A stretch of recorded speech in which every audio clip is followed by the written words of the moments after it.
All right, Heather Ramsey here, founder and head trainer of ReWired WorldWide and faculty member of WeVo Global Academy.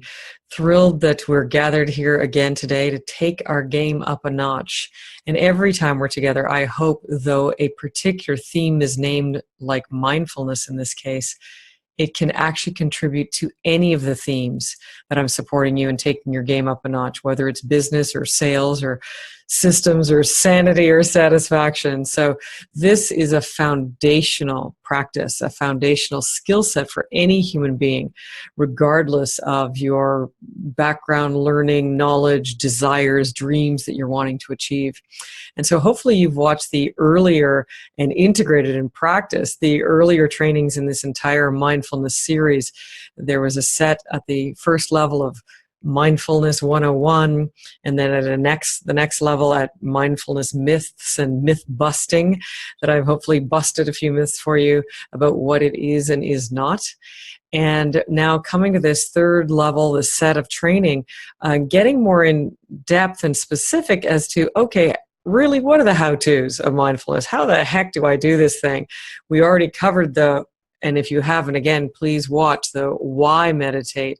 What is mindfulness? In brief, at the simplest level, it's some amount of stillness and silence in each of your days of your life. And why would you ever want to do that? Well, if you have any interest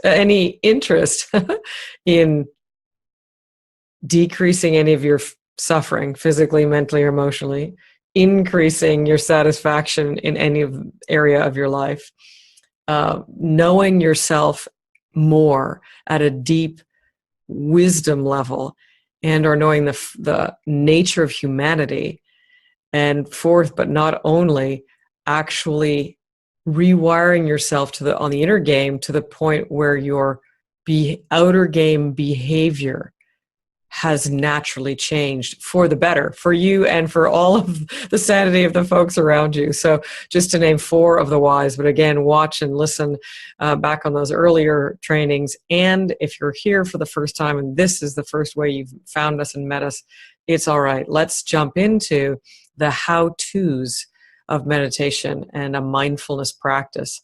And may I say, this image that's in front of you is simply a picture. I know you're normally used to seeing me on camera, and I wanted to create a few images for you that could support you really seeing and understanding this practice.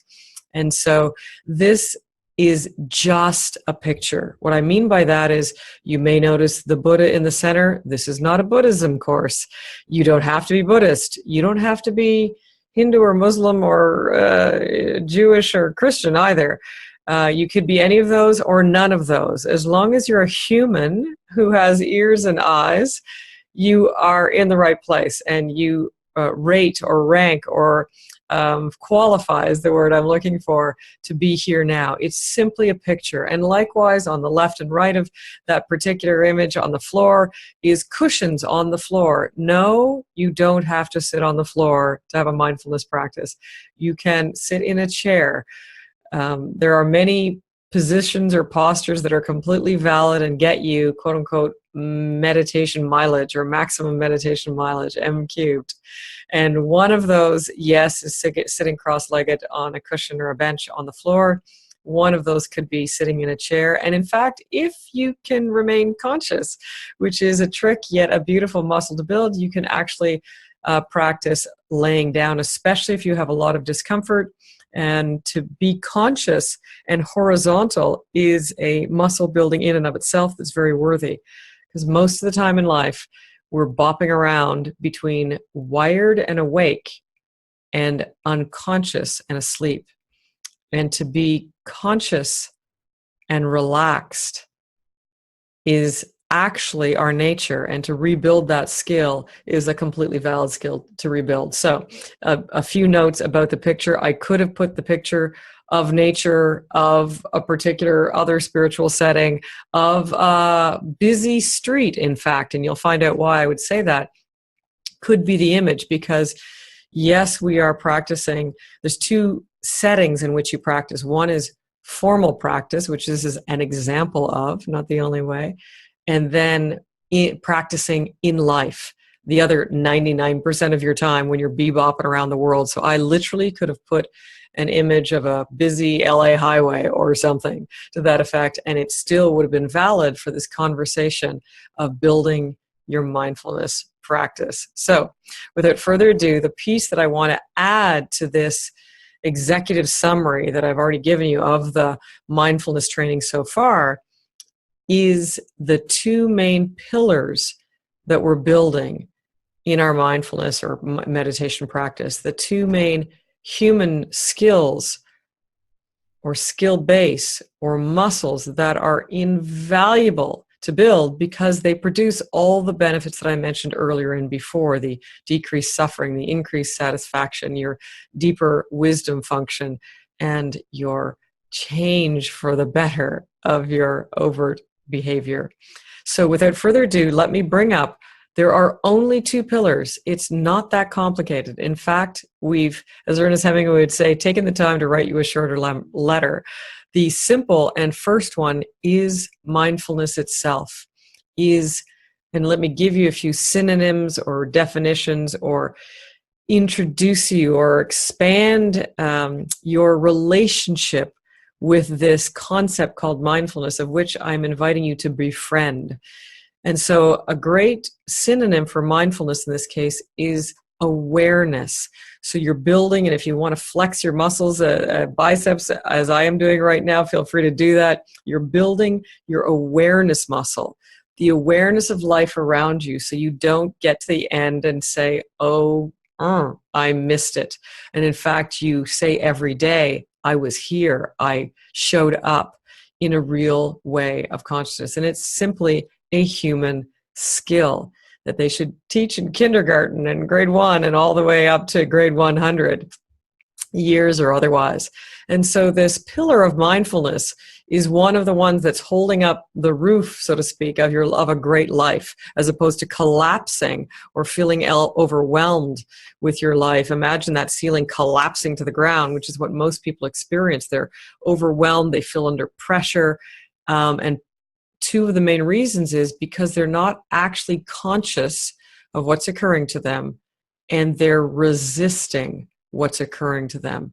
And so this first pillar builds consciousness or awareness, or two of the main components is you're building your concentration and your clarity, meaning not how long can I, for instance, pay attention, past the 5-second advertising, flip the picture level of consciousness or concentration in today's society. How long can I concentrate to, for instance, the sound of my voice, the image on the screen, the feeling of your butt in the chair if you're sitting at this point? So how long can I maintain concentration? And clarity is another facet of mindfulness. How clear is my consciousness of what I'm focusing in on? How clear is the sound? Are you aware of the inflections in my voice, the rising and falling, when there's sound and when there's not? Even though I exaggerated the pause, in fact, between every word, there is a pause. There is what we call a gone. There is an arising of the sound, its peak, and it's falling away, and a gone the moment that it ends. So just giving you moment by moment examples of what building your concentration, your focus, and your clarity of focus or concentration can look like and feel like and sound like. And of course, building this human skill will cascade into everything in your life. Oh, imagine if I could focus more on my prospects for a longer period of time. Imagine if I had more clarity as to what they were saying. Imagine if, and I could go on, in negotiating, in business, in creating deals, in focusing on creating your marketing, or in your personal life, in actually hearing what your partner said so they don't have to repeat themselves 1,000 times and you get annoyed hearing them. In fact, no, you deeply hear them once, that you deeply acknowledge them, and they're deeply thrilled as just a few examples of the immediate ROI, the immediate return on your investment. You expand your ability to concentrate or focus by a second each day, a moment each day, let alone your clarity of taking in the world. All of a sudden, you've gotten smarter, richer, happier, more successful in one muscle building. So we'll continue to expand and build your relationship and your rapport with this wonderful critter, this wonderful concept, this wonderful skill that you can build called mindfulness. And without further ado, I'll introduce its counterpart, the second and only key pillar and muscle that you're building in this mindfulness or meditative practice, and that is the pillar of equanimity. I know in the earlier trainings I mentioned this, but you've never seen it on the screen, and I actually walked you through spelling it, because a lot of people, this is new for them, this word, this concept, EQUANIMITY. There it is, equanimity, an exquisite word of which I expanded on in some of the Mindfulness 101 earlier training, and I want to expand your relationship with it right now. This concept of, do you remember any of the synonyms that I gave you? Even the feeling of what it started to give you as you started to build a rapport with this word? An allowingness. If mindfulness is to awareness, equanimity is to allowingness. A deep okayness is another way.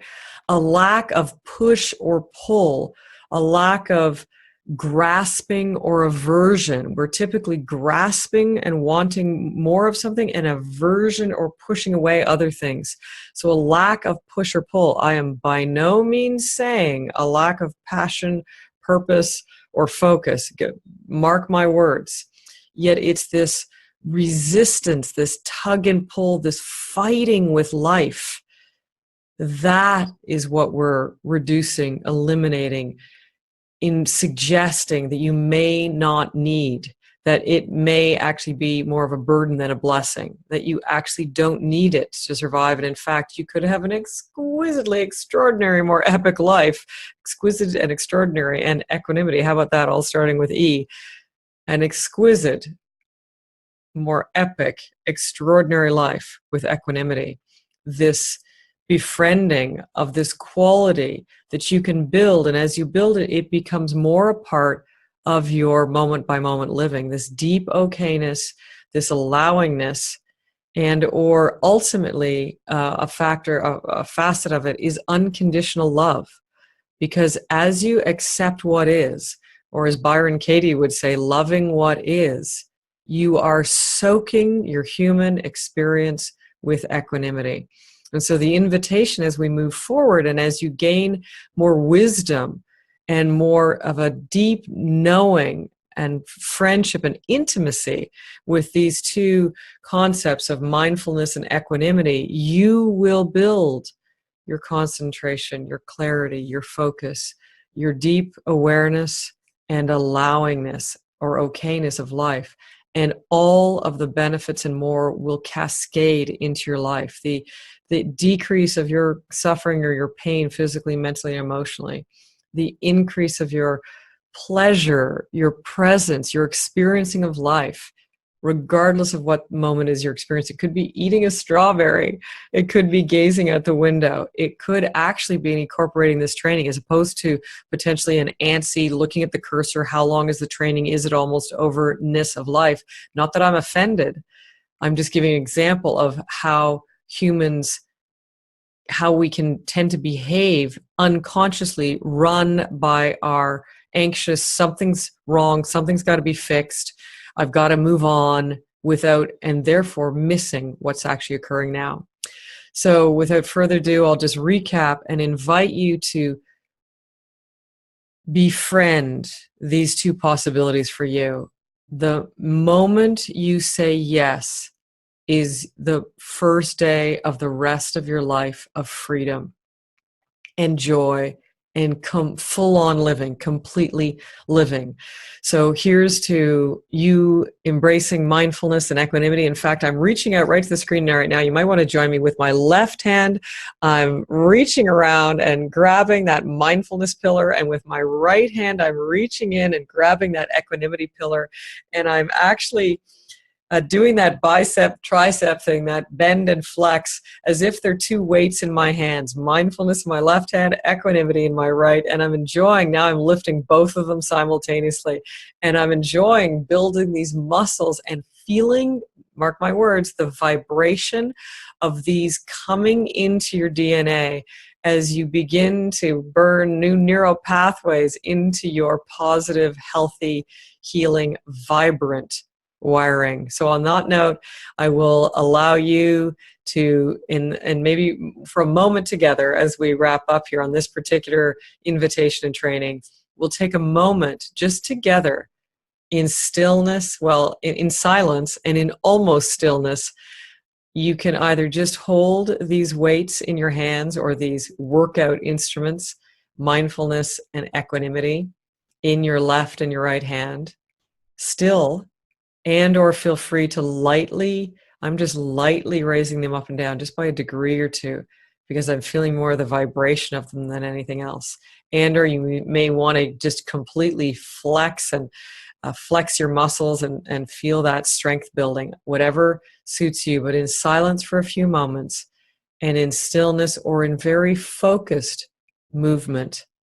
I'm inviting you to really feel mindfulness in your left hand and really cascading throughout your body and your consciousness, and equanimity in your right hand, or cascading throughout your body and your consciousness. And an invitation, if it feels good to you right now, of the possibility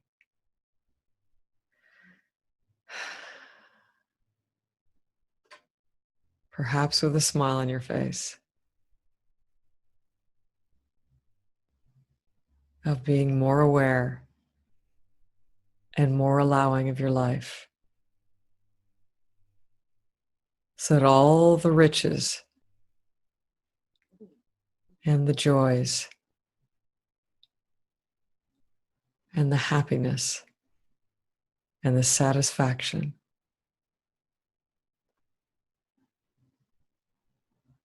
grow exponentially within you in this moment and every moment going forward. I've kicked you off right now. Feel free, if it calls to you, to sit in stillness and silence for any more length of time that calls to you. A moment, a minute, 5, 10, 30, 60, whatever calls to you. Any more amount of time on your own right now and each day until we meet again, building your mindfulness and equanimity, building your character, your consciousness, your soul as it travels here on planet Earth together. Blessings, clarity, peace, and enjoy the building of mindfulness and equanimity. Heather Ramsey, ReWired Worldwide, and WeVo Global, serving you.